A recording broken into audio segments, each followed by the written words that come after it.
to always maintain the same grip or a firm grip, or you're in control of the machine and you're watching what you're doing, and your eyes are on the end of the machine or on the area of the machine and the paint in the car, and you've got that line of vision, you shouldn't ever really make a mistake.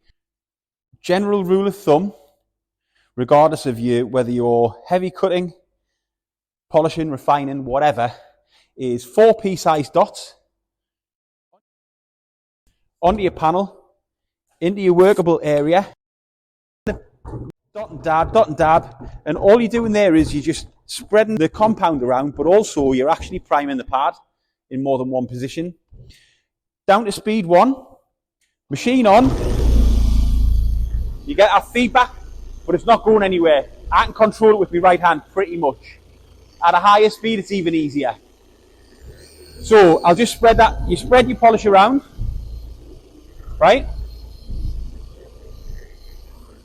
And then up to speed 4, actually, like I said, at a higher speed, it's easier to operate the machine because everything's working as it should.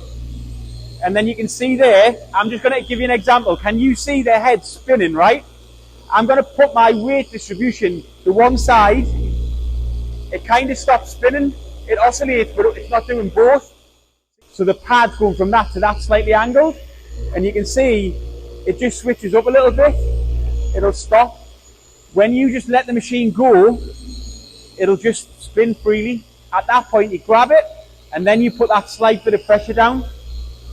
Then you can take it for a walk, and you can do what you want to do with it. Left, right, up, down, up, down.